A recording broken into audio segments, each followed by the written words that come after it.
Welcome back, ladies and gentlemen. And to shed more light on this, we are most delighted to be joined by our prominent guest on the phone, Mr. Abdul Rahman, journalist and political analyst.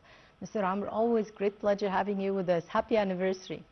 And pleasure is always mine. Thank you for this great introduction. And a very good morning to you and to the dear viewers. Well, happy anniversary to all of us. Marking the anniversary of the 13th anniversary of the June 30th revolution, President El-Sisi have conveyed many messages as he framed the revolution as a defining national moment, and also he highlights the unity, resilience, determination of the popular will that turned the injustice and the many unacceptable things into a lasting political and civilizational turning point for Egypt. What's your take on this? Well, those president's words, they remind me of a feeling that I personally have lived throughout those golden moments in my life. Personally, I was a true part of this revolution.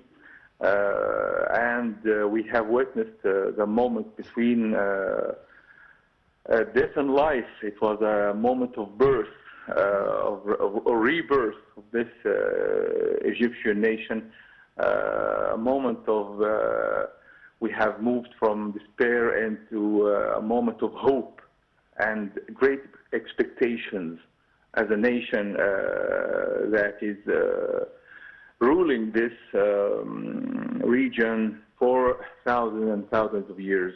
So I believe this moment has restored Egypt to the Egyptians, has revived the feeling for the second time,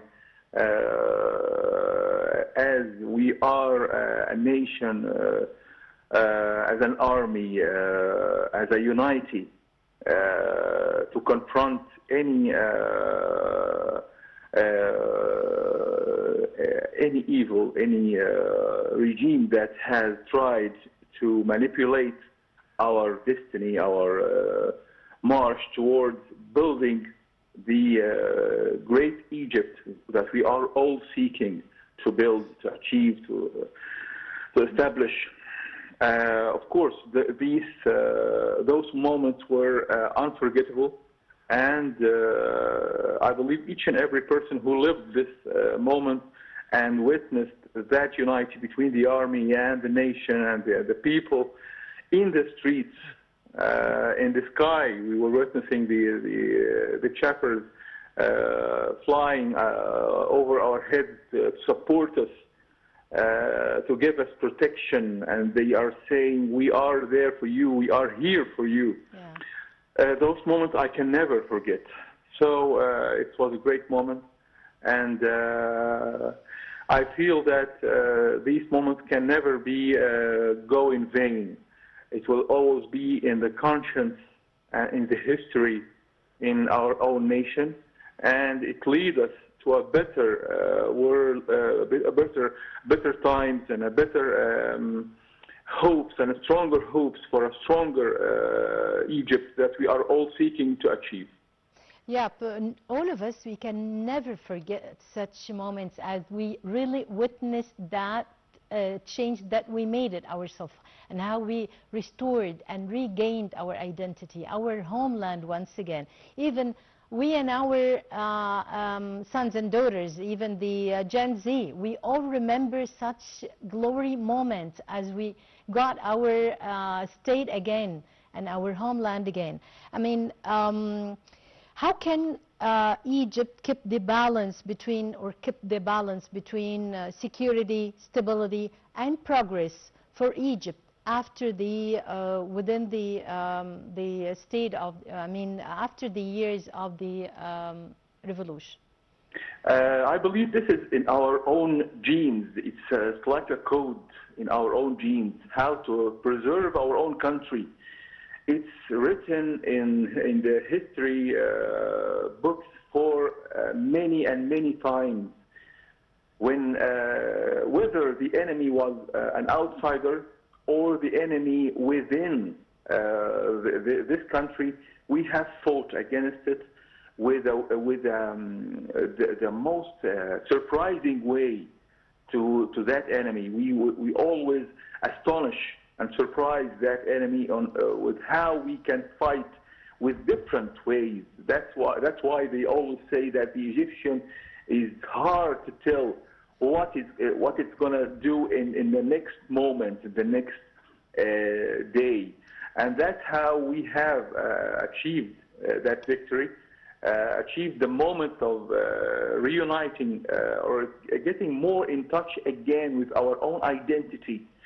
That identity that has kept us as even the enemies, like Bernard Lewis, they call us the Rock.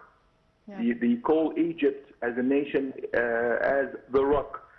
That means how strong and tough we are, and how hard for us to be divided, whether to divide our own land or to be divided in a sectarian wars like all the countries around us. That didn't work with us. They know that they cannot do this to us. So it's the genes, simply the genes of Egypt, the genome. I might say the genome of Egypt. We are the mother genome of all nations, of all genes. That kept us the personality of Egypt, the personality of Misr, like Professor Dr. Gamal Hamdan has described it. That personality is too strong and lived for 1,000 and thousands of years and will prevail eventually to achieve the ultimate target, which is establishing the Egypt that we all dream of, we all fighting to build. Yeah, you're right. And coming to building, as we spent more than a decade, Egypt had spent for state building, economic reform, political reform, organizational restructure, and also at least till we reach the